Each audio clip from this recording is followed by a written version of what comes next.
오늘 하나님 말씀은 사도행전 15장 1절에서 5절 같이 읽도록 하겠습니다. 제 성경 신약 212쪽에 있습니다.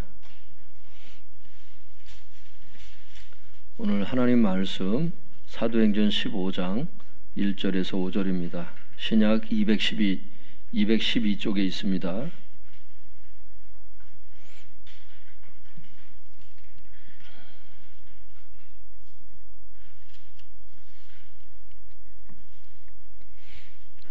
우리 함께 읽도록 하겠습니다. 사도행전 15장 1절에서 5절입니다. 시작. 어떤 사람들이 유대로부터 내려와서 형제들을 가르치되 너희가 모세의 법대로 할례를 받지 아니하면 능히 구원을 받지 못하리라 하니 바울 및 바나바와 그들 사이에 적지 아니한 다툼과 변론이 일어난지라. 형제들이 이 문제에 대하여 바울과 바나바와 및 그 중에 몇 사람을 예루살렘에 있는 사도와 장로들에게 보내기로 작정하니라.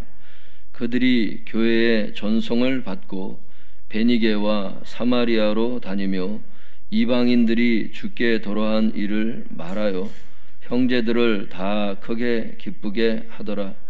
예루살렘에 이르러 교회와 사도와 장로들에게 영접을 받고 하나님이 자기들과 함께 계셔 행하신 모든 일을 말하며 바리새파 중에 어떤 믿는 사람들이 일어나 말하되 이방인에게 할례를 행하고 모세의 율법을 지키라 명하는 것이 마땅하다 하니라. 성도님들, 오늘 설교 말씀은 아주 매우 중요한 말씀이에요. 오늘 말씀은 굉장히 중요한 말씀입니다. 오늘 말씀을 통해서 하나님께서 큰 은혜 베풀어 주시길 바랍니다. 성도님들, 성경을 이렇게 보시면 신약과 구약이 있어요. 어디부터 어디까지가 구약이고 어디서부터 어디까지가 신약인지 여러분 아세요? 우리 학생들 아세요? 그 중에서 이 구약에 있는 이 말씀, 여기부터 여기까지가 이게 구약인데 이 말씀이 이게 구약이고 이쪽이 신약이거든요. 이 구약 말씀을 어떻게 봐야 하는지에 대한 말씀이에요. 신약 성도는 이 구약 성경을 어떻게 대해야 하는가, 이걸 몰라서 많은 사람들이 지금도 구약대로 헌금해야 된다, 구약대로 제사 지내야 된다. 지금도 제사 지내는 사람 있습니다. 그리고 구약대로 안식일을 지켜야 된다. 지금 안식일, 그 토요일날 안식일 교회가 여기 이 교회 주변에도 있지 않습니까? 이 모든 문제가 다 왜 일어나느냐? 이 구약 성경을 어떻게 바라봐야 하는지를 모르고 그냥 읽다 보니까 성경에 있지 않느냐, 이래서 그냥 따라가는 사람 많아요.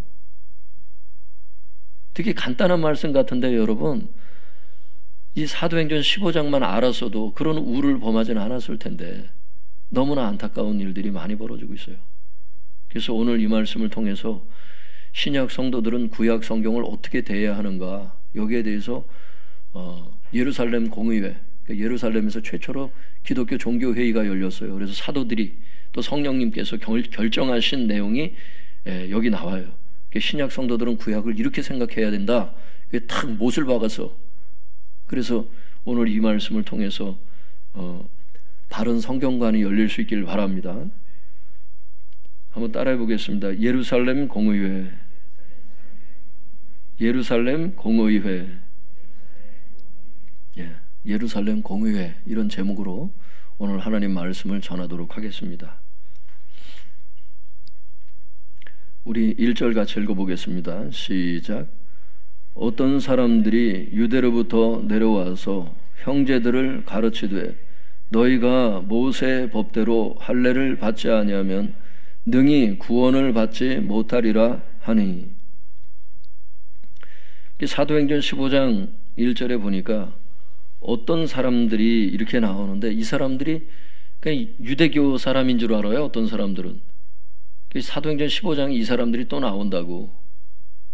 여기 보면 이게 유대교가 아니에요, 여러분. 예루살렘에서 내려갔던 어떤 회심한 성도들이 있었던 거야. 구약의 영향을 많이 받은 어떤 사람이 있었어요. 유대교에서 개종했던 사람인지는 모르겠지만 어쨌든 구약 율법에 대해서 잘 아는 사람들이었으면 분명합니다.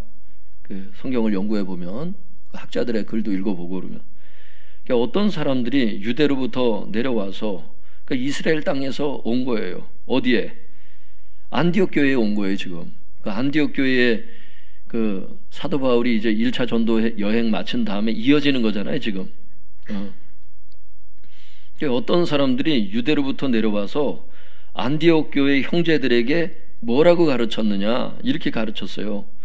너희가 모세의 법대로 할례를 받지 아니하면 구원받지 못한다, 이렇게 얘기를 했어요. 그랬더니 2절에 보니까 바울 및 바나바와 조금 전에 그렇게 주장했던 할례 받지 아니하면 구원 못 받아, 예수님을 믿음으로 구원을 받았어도 할례를 받지 않으면 그 사람 구원은 못 받아, 그렇게 주장하는 겁니다. 그랬더니 바울과 바나바가 가만히 있습니까? 이 사람들은 믿음으로, 오직 믿음으로 구원을 받는다고 생각하는 사람들인데, 바울은 갈라디아서 2장 16절에서도 얘기를 하지만 여러분, 오직 믿음으로 구원을 받는다고 생각을 해요. 바울은. 그러니까 바울과 바나바와 그렇게 주장하는 사람들 사이에 적지 아니한 다툼과 논쟁이 일어나는 겁니다. 변론은 논쟁을 얘기를 해요.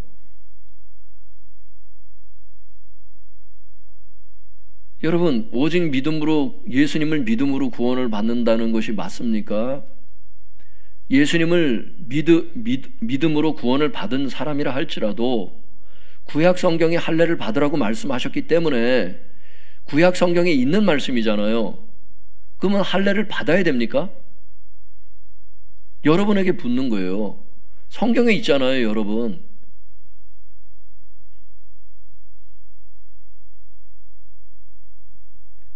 성경에 있으면 그대로 다 해야 되는 거예요? 구원의 조건에 할례가 추가가 돼야 됩니까? 복음에 할례가 추가가 돼야 되는 거냐는 것을 얘기를 하는 거예요, 오늘 말씀이. 예수님을 믿음으로 구원을 받은 사람도 할례를 받지 않으면 능히 구원을 받지 못한다, 이렇게 가르치는 거예요, 이 사람들이.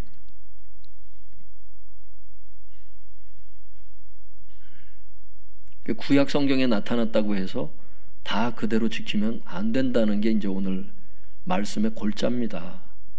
구약 성경에 있는 것 중에 지키지 않아야 될 게, 여러분, 구약 율법이 폐해졌다는 거예요, 여러분. 오늘 성경이. 이걸 아직도 모르는 사람이 있을지도 몰라. 뭐라 그러는 건 아닌데 이건 진작부터 알았어야 돼.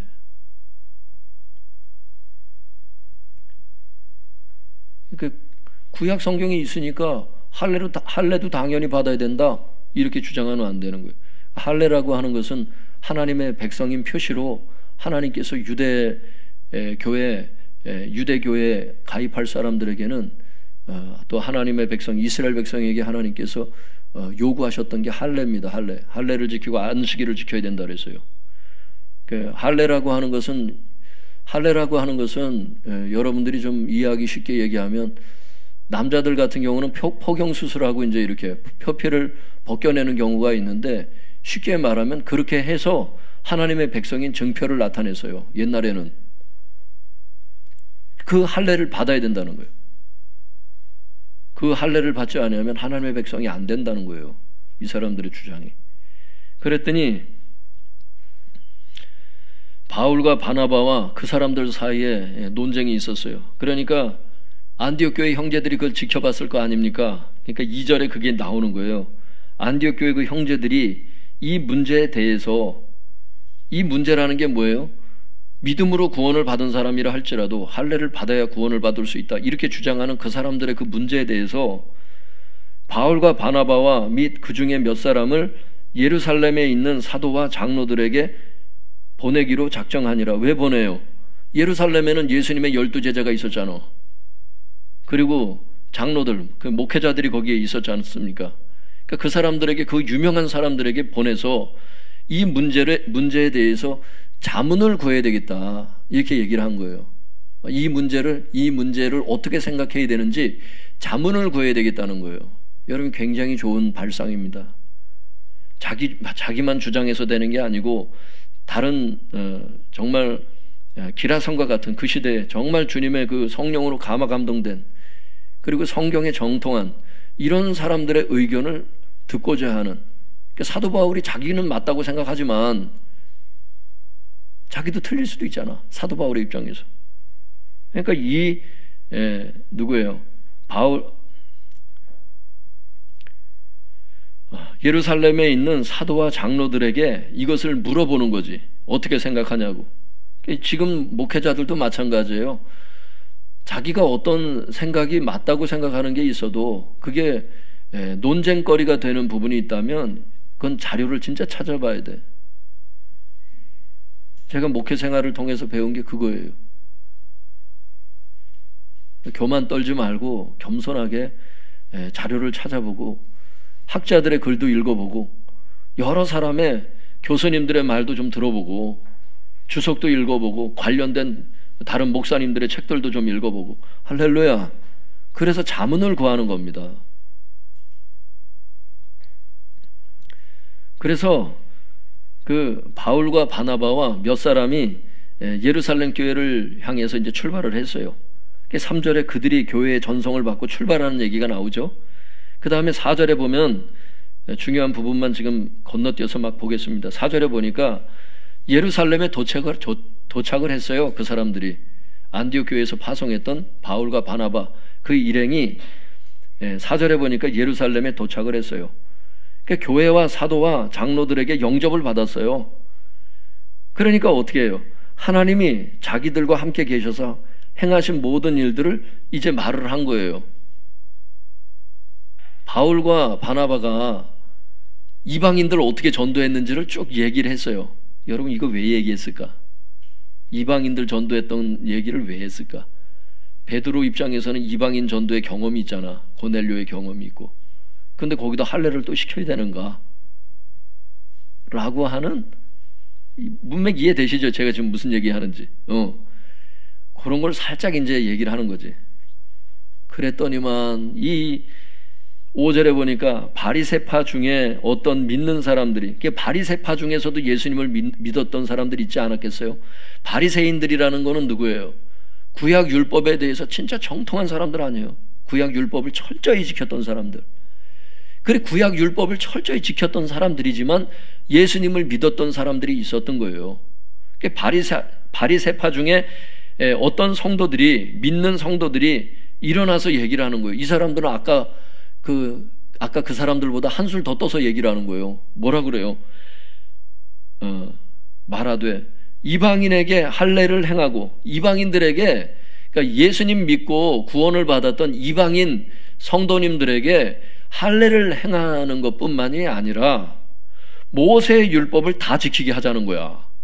모세의 율법은 구약 성경 전체를 얘기를 합니다. 그러니까 할례 한 가지만 하지 말고 구약 성경 다 지키게 하자. 아까 1절에서 얘기했던 그 사람들은 할례를 얘기를 한 건데, 이 바리새파 중에 예수님을 믿었던 어떤 성도들은 아니다, 할례뿐만 아니라 구약 성경 다 지키게 하자. 야, 지금 이게 예루살렘에 있는 바리새파 성도들이 얘기를 하는 거예요. 지금 사도들이 있는 데서 지금 이 얘기를 하는 겁니다. 야, 이거 큰일 난 거야. 성도님들, 그러면 할례만 있습니까? 음식 규정이 있잖아. 고기를 먹더라도 여러분, 레위기 11장에 보면 어떤 것만 먹을 수 있어요? 돼새김질하고 쪽발이 갈라진 것만 먹을 수 있게 돼 있어, 구약 성경은. 그러면 돼지 고기는, 돼지는 쪽발은 갈라져 있죠. 돼새김질은 안 해요. 소가 하지, 소. 토끼는 쪽발이 갈라져 있는 그런 짐승이 아니잖아. 못 먹는 거예요, 이런 건 다. 비늘이 없는 생선 못 먹습니다. 음식 규정 다 지켜야 돼, 그러면. 바리새인들처럼. 그 얘기예요. 그러니까 할례를 시킬 뿐만, 예수님 믿고 돌아오는 사람들 할례를 시킬 뿐만이 아니라 음식 규정 다 지키게 하자. 안식일 규정, 토요일날 안식일 다 지켜야 돼. 주일 못 지킵니다, 여러분. 그럼 각종 절기, 속건제, 헌금 어떻게 하는지 전부 다 지켜야 돼. 구약 헌금 있잖아. 그거 다 지켜야 돼. 여러분, 지금도 그렇게 설교하는 사람들 많아요.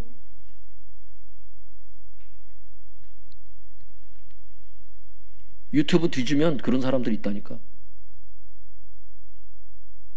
목사, 유명한 목사 중에도 그런 얘기를 하고. 어떻게 할 거예요, 여러분? 그럼 다 지킬래? 지금 바리새인 중에 예수 믿은 사람들이 그 얘기를 하고 있는 거라니까. 제가 아는 목사님도 여러분 지금 그래서 여기에 빠졌어. 저하고 저기 같이 기도하고 훈련했던 사람인데, 저하고 같은 신학교를 나왔는데, 지금 구약 성경 다 지키고 있잖아. 여러분, 쉬운 문제가 지금 그런 이단들이 나타나서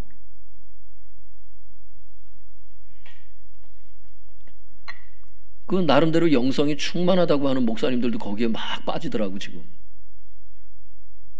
근데 오늘 성경을 여러분 잘 분별하시면 여러분이 알게 돼. 이제 그렇게 가면 안 되는구나. 그걸 알게 됩니다. 성경에 있다고 다 지키는 게 아니구나. 그걸 분별을 해야 되는구나. 어떤 성경은 지켜야 되고 어떤 성경은 폐해졌구나. 이걸 알아야 되는 거야. 여러분, 그래서 예루살렘 교회에서 바리새인 중에서 예수님 믿은 사람들이 이렇게 주장하니까 이건 지금 사도들이 듣고 있잖아요, 지금. 이게 지금 큰일이 난 거야. 그래서 예루살렘 교회에서 최초로 기독교 종교회의가 있었어요. 이것이 바로 예루살렘 공의회라는 거예요. 한번 따라해 볼까요? 예루살렘 공의회. 예루살렘 공의회. 야, 이 문제를 어떻게 할 것이냐. 그래서 한번 같이 읽어보겠습니다. 6절 7절 같이 읽어보겠습니다. 시작. 사도와 장로들이 이 일을 의논하러 모여 많은 변론이 있은 후에 베드로가 일어나 말하되, 형제들아, 너희도 알거니와 하나님이 이방인들로 내 입에서 복음의 말씀을 들어 믿게 하시려고 오래전부터 너희 가운데서 나를 택하시고. 여러분, 6절에 보니까 회의가 시작됐어. 사도와 장로들, 이 사람들이 이 일을 의논하러 모였어요. 여기 지금 단수로 기록되어 있는 것처럼 보이는데 여러분 원문을 보면 다 복수로 기록되어 있습니다.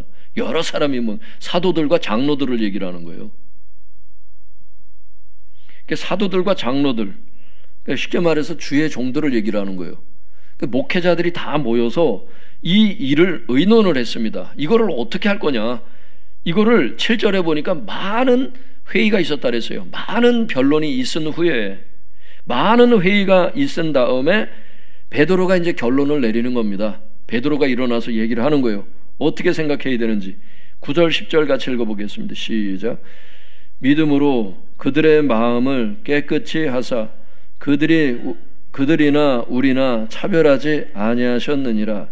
그런데 지금 너희가 어찌하여 하나님을 시험하여 우리 조상과 우리도 능히 매지 못하던 멍에를 제자들의 목에 두려느냐. 여러분, 9절의 얘기가 지금 베드로 사도가 지금 뭘 얘기를 하는 거예요? 예수님의 수제자였던 베드로 사도가 지금 이 문제에 대해서 어떻게 얘기를 하는 거예요? 지금 9절에 믿음으로 그들의 마음을 깨끗이 하사. 그들이 누구예요? 이방인 성도들을 얘기를 하는 거예요. 믿음으로 그들의 마음을 깨끗이 하사. 그들이나 우리나, 그러니까 이방인들이나 유대인인 그 베드로 자신이나 차별하지 않고 구원해 주셨다는 얘기를 하는 거예요. 지금 문맥을 보면 지금 다 읽지를 못하는 거예요, 제가 성경. 그러니까 믿음으로 구원을 받는다는 거예요. 그러니까 이방인들이나 유대인이나 다 믿음으로 깨끗이 하신다는 거예요. 할렐루야. 그러니까 믿음으로 구원을 받는다는 거예요. 그래서 10절에 뭐라고 얘기를 하는 거예요? 그런데 지금 너희가 어찌해서 하나님을 시험하여 우리 조상과 우리 유대인들도 능히 매지 못하던 그 멍에와 같은 구약 율법을 이방인 제자들의 목에다가 걸어두려고 하느냐, 그 얘기를 하는 거예요 지금. 7절 보면 하나님이 이방인들로 내 입에서 복음의 말씀을 들어 믿게 하시려고 하면서 이방인들에 대해서 쭉 얘기를 하는 거예요 지금 이게. 그러니까 믿음으로 구원을 받는다는 것을 사도 베드로가 지금 할례를 받고 그거 할 필요 없다. 믿음으로 구원을 받는 것이고, 우리 유대인들도 매지 못했던 그 멍에라는 걸 원래 소에다가 해가지고 그 밭 깔 때 쓰는 멍에인데 그 소가 얼마나 힘들겠어. 근데 구약 율법이 그 멍에와 같다는 거를 얘기를 하는 거예요. 그 멍에를, 우리도 능히 매지 못했던 멍에를 이방인 제자들의 목에다가 걸어두려고 하느냐. 구약 율법 지키라는 거예요, 말라는 거예요? 지킬 필요가 없다는 거지. 그렇게 하지 말자는 거야. 이게 어떻게 해요? 사도와 장로들이 모여서 오랜 동안 회의가 끝난 후에 베드로가 일어나서 이 결론적으로 얘기를 하는 거예요.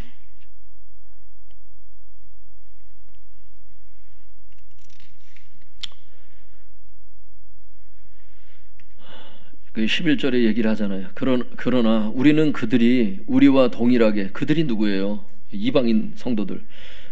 우리는 그 이방인 성도들이 우리 유대인들과 동일하게 주 예수의 은혜로 구원받는 줄을 믿노라. 이렇게 사도 바울이 얘기를 하는 겁니다. 할렐루야. 근데 13절에 야고보도 얘기해요. 야고보 사도도 뭐라고 얘기를 하냐면 이렇게 얘기를 해요. 야고보가 대답하여 이르되, 13절에 보면 야고보가 대답하여 이르되 형제들아 내 말을 들어라 그러면서 쭉 얘기를 해요.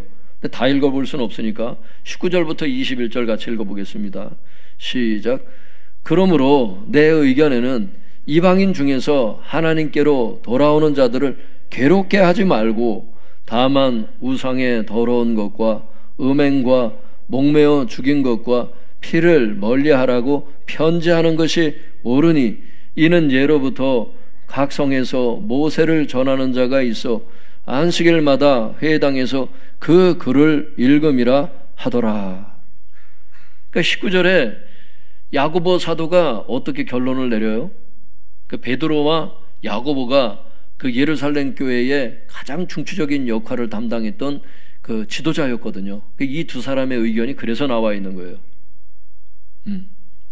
야고보 사도가 뭐라 그러냐면 19절에 그러므로 내 의견에는 이방인 중에서 하나님께로 돌아오는 그 성도들이 있을 것 아닙니까? 이방인 성도들에게 구약 율법을 지키라고 말함으로써 그들을 괴롭히지 말자는 거야.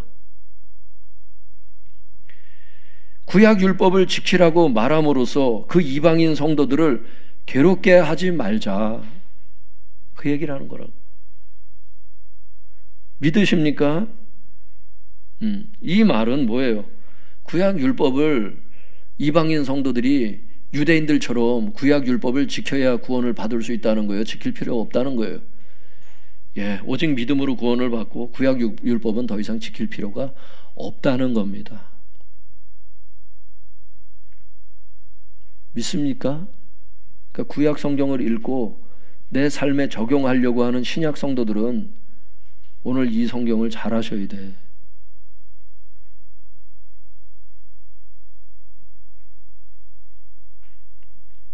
그래야 고생하지 않는다고. 지킬 필요도 없는 것을 지키느라고 애를 쓰질 않는다고. 믿으십니까? 지금 제 얘기가 무슨 얘기인지. 시간 낭비하지 마세요. 정력 낭비하지 마세요. 괴롭게 하는 거래잖아. 멍해래잖아.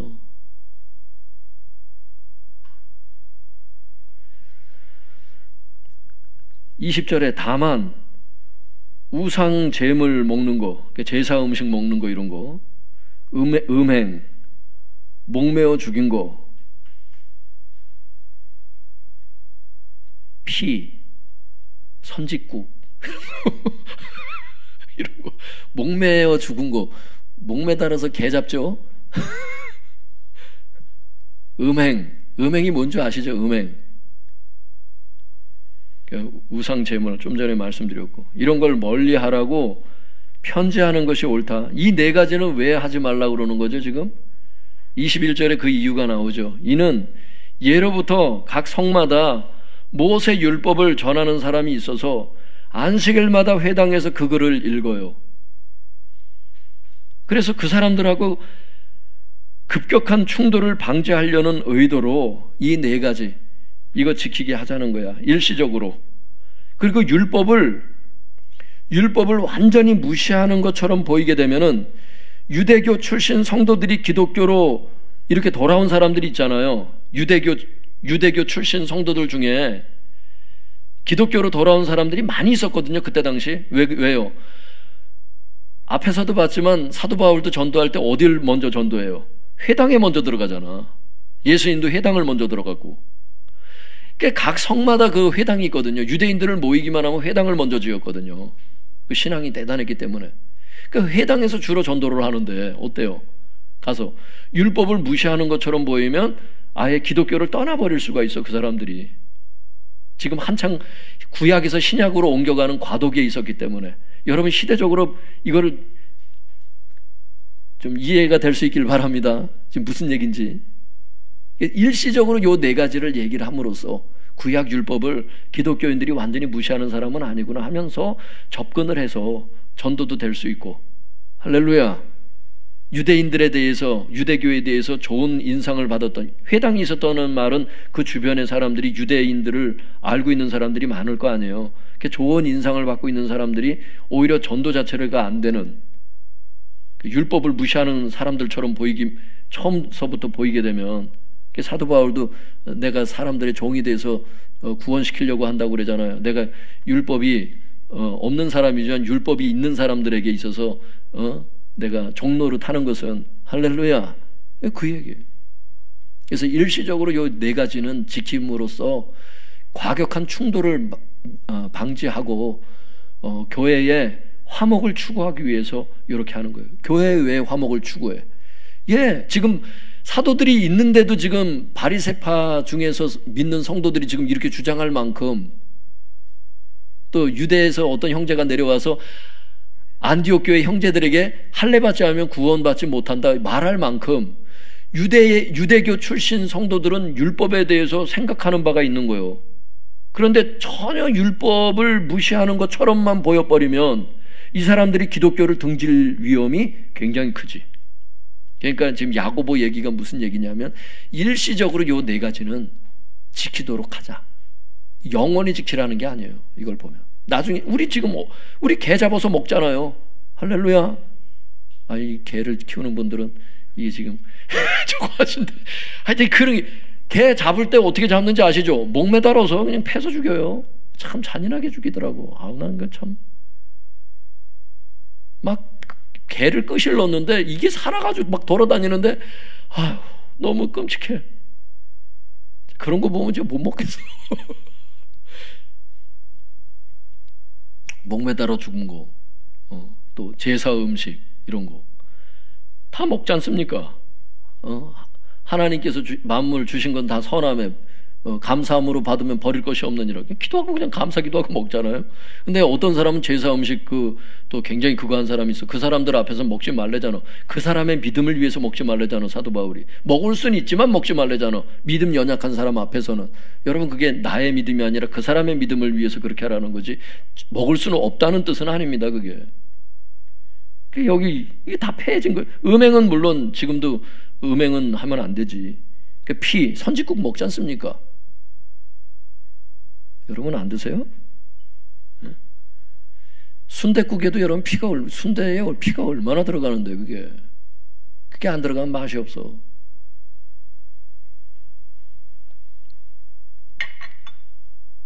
그래서 일시적으로 이렇게 하는 거예요. 지금은 거의 다 폐해진 거죠.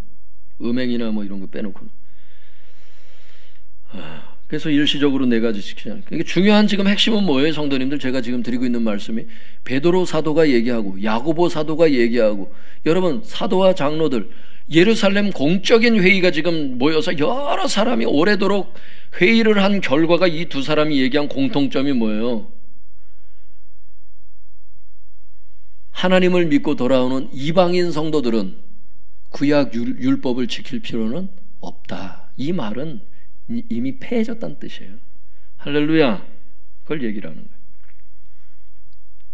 근데 거기 20절에 보면 뭐라 그랬어요? 편지를 보내는 게 맞대잖아요. 왜 편지를 누구한테 편지를 보내는 거예요, 성도님들? 지금 어디에서 이 문제 제기를 하고 온 거예요, 지금?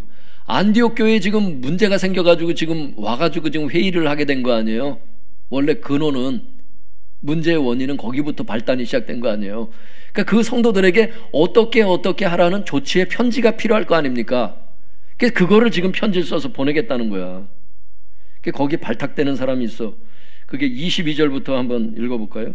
22절부터 29절까지 한번 쭉 한번 읽어보겠습니다. 시작. 이에 사도와 장로와 온 교회가 그 중에서 사람들을 택하여 바울과 바나바와 함께 안디옥으로 보내기를 결정하니 곧 형제 중에 인도자인 바사바라 하는 유다와 실라더라. 그 편에 편지를 붙여 이르되 사도와 장로된 형제들은 안디옥과 수리아와 길리가에 있는 이방인 형제들에게 문안하노라.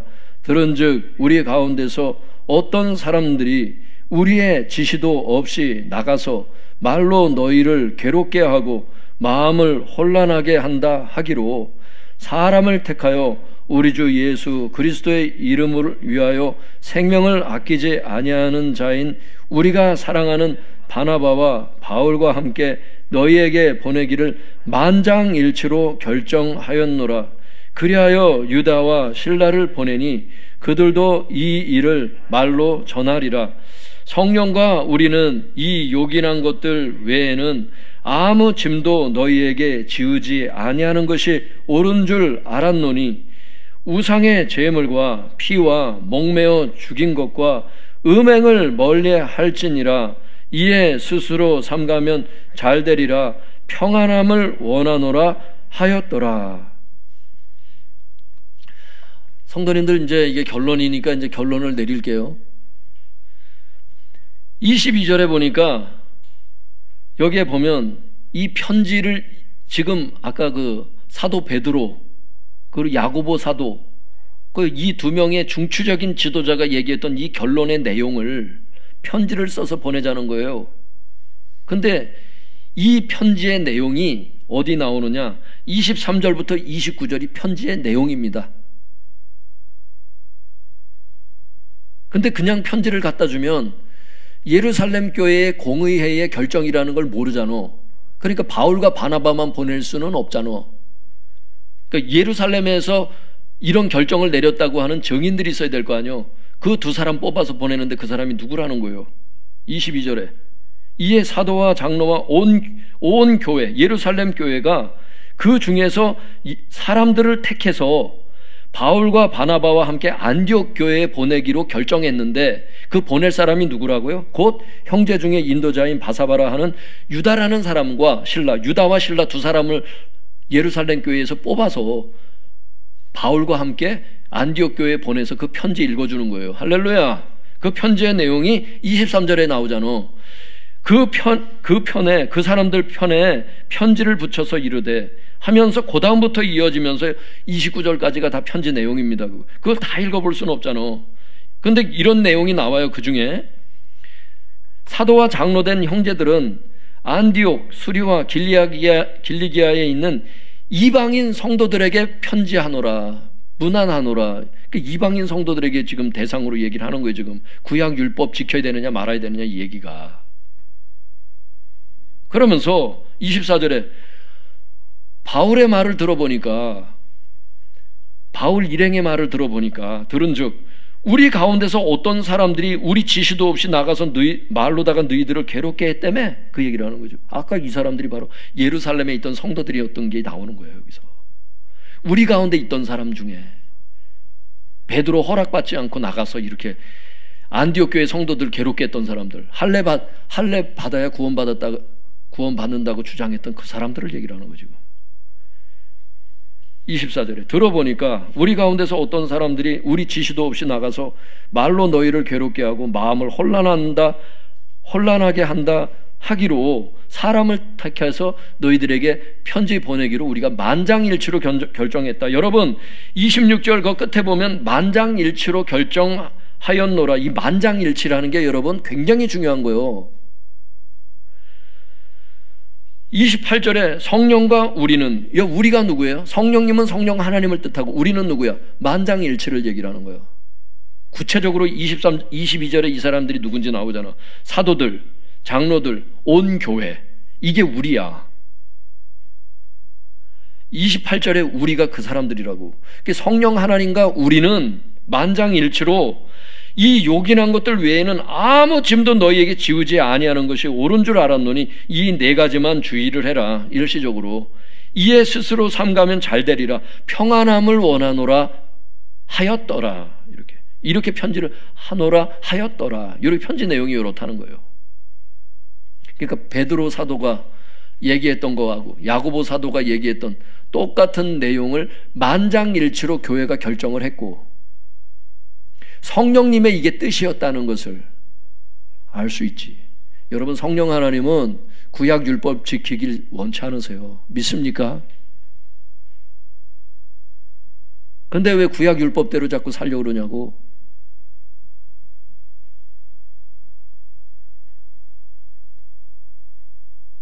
구약 성경 중에 이따가 얘기하겠지만 구약 성경 중에 복음의 내용과 교집합이 되는 가르침도 있습니다.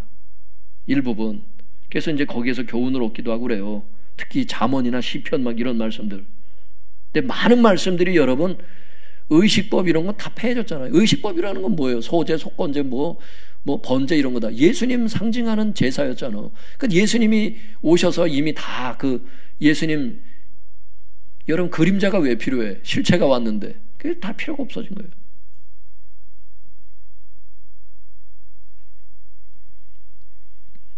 여러분 오늘 이 성경의 결론은 성령님의 뜻인 것을 알 수 있길 바랍니다. 왜? 28절에 성령과 우리는 이것들 외에는 아무 짐도, 율법의 짐을 너희에게 지우질 원치 않는다는 거예요. 이게 성령님의 뜻이에요. 이게. 사랑하는 성도 여러분, 신약 성도들에게는 구약 율법을 지키는 것과 우리의 구원 문제는 아무 상관이 없다는 것을 분명히 알 수 있길 바랍니다. 왜냐하면 구원은 오직 예수 그리스도를 믿음으로 받기 때문입니다. 에베소서 2장 8절. 그러므로 구약 성경을 읽고 삶에 적용하려고 할 때 어떤 것이 없어졌는지를 분명히 알고 유념하시길 바랍니다. 구약 설교를 굉장히 주의하셔야 돼. 그래서 유튜브나 여러분이 여러 목사님의 설교를 들을 수 있기 때문에 구약 설교를 하는 분들에 특별히 주의하셔야 돼. 사도행전 15장 30절 31절 읽어보겠습니다. 30절 31절 시작. 그들이 작별하고 안디옥에 내려가 무리를 모은 후에 편지를 전하니 읽고 그 위로한 말을 기뻐하더라. 이 그들이라는 게 누구예요? 아까 바울 일행과 함께 예루살렘 교회에서 뽑아서 보낸 사람 누구? 유다와 실라를 얘기를 하는 거지. 그들이 예루살렘 교회 성도들하고 작별을 한 다음에 어딜 가야 돼? 안디옥 교회에 내려가서 그 편지 읽어줘야 될 거 아니에요. 그래서 안디옥에 내려가서 그 성도들을 모은 다음에 편지를 전해주니까 그 안디옥 교회 성도들이 그 편지를 읽고 어떻게 됐대? 31절에 읽고서 그 위로한 말을 기뻐하더라. 위로한 말이라고 돼 있는데 원문에는 그 위로에 대하여 이렇게 돼 있어요. 그러니까 편지 속에 아까 쭉 하면서 짐을 지우지 않기를 원하노라 하면서 평안하라고 그랬잖아. 그러니까 그 위로에 대해서 어떻게 기뻐했다고 나오는 거야. 안디옥 교회 성도들이 굉장히 기뻐했겠죠. 할례 받지 않아도 되잖아. 이제 구약 율법 다 안 지켜도 되잖아. 그러니까 위로가 되지. 안디옥 교회는 이방인 성도들이었잖아. 대부분이. 그러니까 기뻐한 거야. 믿습니까? 여러분도 기뻐할 수 있길 바랍니다. 오늘 여러분 헷갈리라고 얘기를 하는 게 아니에요. 기뻐하시길 바랍니다. 할례를 받지 않아도 돼. 오직 믿음으로 구원을 받는 거야. 구약 율법 다 지키지 않아도 돼. 오직 믿음으로 구원을 받는 거야. 할렐루야. 이렇게 얘기하고 딱 끝나면 여러분 중에 에이 저건 목사님 혼자 생각 아니야? 이럴 수 있기 때문에 학자들의 글을 안 읽을 수가 없어. 마지막으로 오늘 본문에 대해서 학자들이 어떤 결론을 내려는지, 어떤 주석을 읽어봐도 여러분 저와 같은 동일한 주장을 할 겁니다. 학자들의 글을, 교수님들의 글을 읽어드릴 테니까 그 신학대학교 교수님들의 글을 한번 들어보세요. 뭐라고 얘기를 하는지. 사도행전 15장 1절에서 21절에 기록된 예루살렘 공의회는 명실공히 역사상 최초의 기독교 종교회의였다. 이 공의회는 표면적으로는 할례를 이방인 출신 성도들이 시행할 것인가 말 것인가의 여부를 가렸던 단순한 회의인 것처럼 보인다. 그러나 사실은 구약 율법 전체에 대하여 유대인 출신 및 이방인 출신 성도들을 막론하고 신약 성도 모두가 어떤 자세를 가져야 할 것인가에 대하여 구원은 시대를 불문하고 오직 믿음으로서만 얻는 것이며 신약 시대에는 구약 율법에 자구적으로 얽매일 필요가 없음을 초대교회의 공식 입장으로 결의한 회의였다. 여러분 이게 무슨 얘기인지 이해되시죠 지금? 예루살렘 공의회는 표면적으로 보면 할례 문제인 것처럼 보이지만 그러나 실상은 신약 성도들이 구약 성경을 어떻게 대해야 되는지를 가르쳐준 회의였다는 거예요. 오직 믿음으로 구원을 받으며 시대를 초월해서 구원이라는 것은 믿음을 통해서 믿음으로 받는 것이며 신약 시대에는 구약 율법에 자구적으로 얽매일 필요가 없다는 것을 초대교회의 공식 입장으로 결정한 회의였다. 구약 율법을 지킬 필요가 없다는 것을 공식적으로 결정한 회의였다. 이 얘기를 하는 거죠.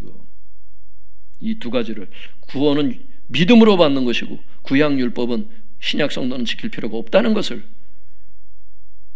신약의 이 성도들이 결정한 거예요. 할렐루야. 이게 성령님의 아까 뜻이라는 게 성경에 나왔죠. 조금만 더 읽어드릴게요. 구약 율법은 도덕법, 시민법, 의식법 등으로 구성되어 있었다. 구약 율법은 크게 세 가지라는 거예요. 도덕법, 시민법, 의식법, 이 세 가지로 구약 율법은 구성되어 있었다. 그러나 이제 예수께서 오셔서 구약을 모두 성취하시고 신약을 주시며, 여러분 구약은 지나갔잖아요. 신약이 왔다는 거는 구약, 옛 언약이란 뜻 아니요. 신약, 새 언약이라는 뜻이잖아. 새 언약을 왜 주셔? 옛 언약이 필요가 없어졌기 때문에 주는 거예요. 그게. 다시 읽어드릴게요. 구약율법은 도덕법, 시민법, 의식법 등으로 구성되어 있었다. 그러나 이제 예수께서 오셔서 구약을 모두 성취하시고 신약을 주시며 복음을 주신 후에는 의식법 분야는, 아까 그 구약 율법이 세 가지라 했잖아요. 그 중에 하나, 의식법 분야는 그 예표성이 성취됨으로 없어졌다는 거예요. 의식법, 예수님이 다 성취했으니까. 그리고 도덕법, 시민법은 보다 더 승화된 복음의 법으로 대체됨으로써 종료된 것이었다. 여러분, 즉 분야별로 그 종료의 양상은 달랐지만 어쨌든 구약시대 이스라엘에게 요구되었던 소위 모세율법으로 불리우는 구약율법 자체는 신약시대에 이르러서는 복음의 법으로 대체되었음으로 해서 시효 종료된 법이었다. 여러분, 이런 결론입니다. 이게 학자들의. 구약율법은 세 가지로 결정되어 있는데 의식법은 예수님이 와서 다 십자가에서 성취해서 끝났고 피제사 다 끝났잖아. 할렐루야. 그러니까 구약제사 다 필요 없잖아. 도덕법, 그 다음에 시민법, 이거는 보다 더 승화된 복음의 법으로 대체돼서 종료되었다. 여러분, 이게 무슨 얘기요? 새 계명을 주노니 내가 너희를 사랑한 것 같이 너희도 서로 사랑해라. 사랑하면, 사랑의 계명을 지키면 나머지 시민법, 의식법, 시민법, 도덕법, 그래서 복음의 법과 공통 분모가 되는 교집합에 들어가 있는 부분이 있어요. 구약 성경에도 일부분이. 그런데 새 언약을 지키면 이것을 다 자연스럽게 다 지키게 된다는 거예요. 그래서 결국 대체됐다는 거예요. 할렐루야. 제가 물어볼게요. 촛불이 밝아요, 안 밝아요? 어두울 때.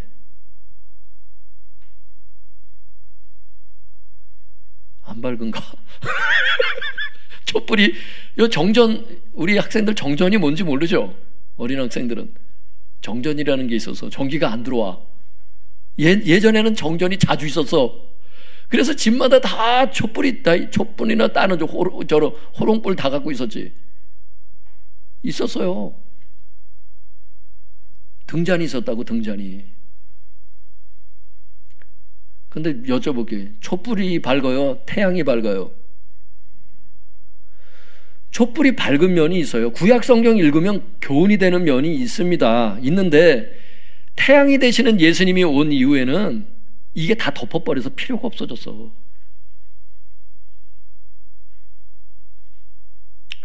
여러분들이 지금 성경 한 구절 찾아볼게요. 이게 지금 이해하기 쉽게 로마서 13장에 나와요. 로마서 13장. 로마서 13장.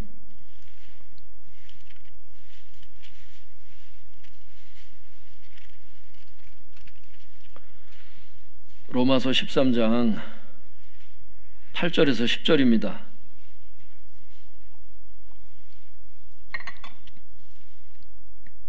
같이 읽어볼까요?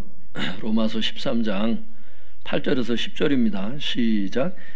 피차 사랑의 빚 외에는 아무에게든지 아무 빚도 지지 말라. 남을 사랑하는 자는 율법을 다 이루었느니라.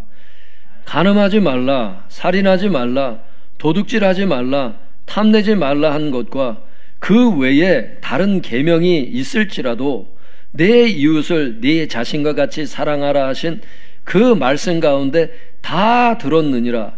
사랑은 이웃에게 악을 행하지 아니하나니 그러므로 사랑은 율법의 완성이니라. 여러분, 사랑은 율법의 완성이라는 거예요. 8절에 보니까 이렇게 돼 있어요. 사랑의 빚 외에는 아무에게든지 아무 빚도 지지 말라. 여러분, 빚지지 않길 바랍니다. 빚지는 게 성경의 뜻이 아니에요. 하나님의 뜻이 아니야. 집을 살 때 이럴 때 진짜 특별한 경우 외에 빚을 지지 마세요. 빨리 갚어. 카드 빚 잡고 쓰고 그러는 거 아니야. 카드 잡고 쓰고 그러는 사람들은 결국 가난해져. 가급적 쓰는 것도 뭐 이렇게 진짜 절제가 잘 돼서 카드 쓰는 사람들도 있긴 있어요. 그런데 그런 사람들 빼놓고는 절제가 안 되는 사람들을 스스로 카드 쓰지 마. 내가 카드를 얼마를 쓰고 있는지도 지금 모르는 사람들이 있어. 그렇게 재정관리 그렇게 하는 거 여러분, 잠언 성경 읽어봐야 돼. 그 사람들은. 그러면 안 돼. 아무에게도 아무 빚도 지지 않는 게 이게 성경의 뜻입니다. 하나님의 뜻이야. 할렐루야. 근데 보세요. 그 다음이 중요해. 남을 사랑하는 자는 율법을 다 이루었느니라. 여러분, 구약 율법이 있다 할지라도 사랑하면 구약 율법이 다 이루어지게 된다는 거예요. 할렐루야. 그러니까 새 계명 지키면 구약 율법도 다 지키게 돼서 결국에는 폐해지게 되는 거야. 9절에 더 강력하게 나오죠. 간음하지 말라. 이게 지금 어디에 있는 건지 보세요.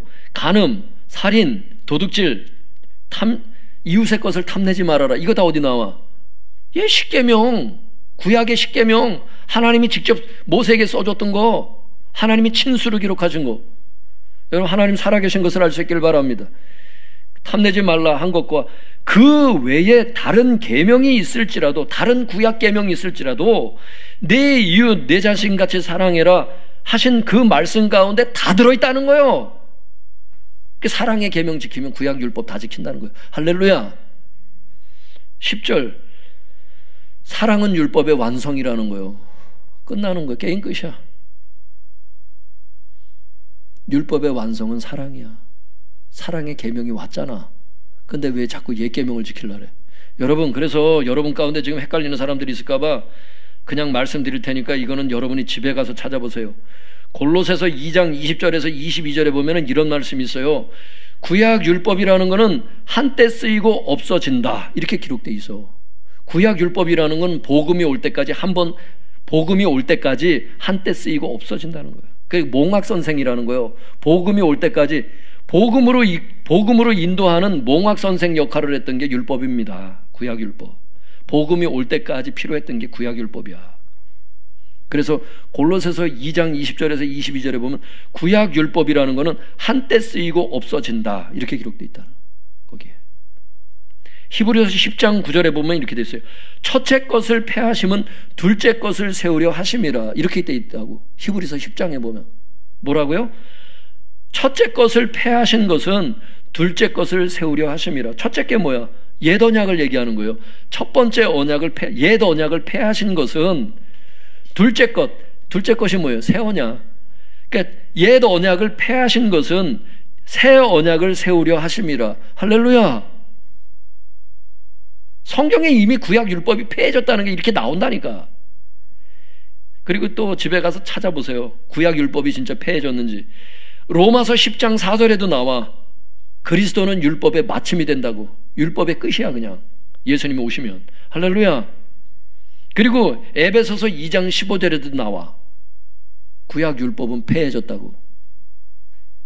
그러므로 신약 성도는 구약 율법을 지킬 필요가 없다는 게 바로 신약 성경 곳곳에 기록되어 있습니다. 사랑하는 성도 여러분, 시효 종료된 구약 율법을 지키려고 애쓰지 마시고 분별력을 가지고 성경을 다시 볼 수 있기를 바랍니다. 바라기는 하나님께서 오늘 본문 말씀을 통해서, 오늘 사도행전 15장의 말씀을 통해서 우리 모두에게 바른 성경관을 열어주시기를 축복합니다. 기도하겠습니다. 바른 성경관 달라고 기도하세요. 주여 주여 세 번 부르짖고 기도하겠습니다. 주여.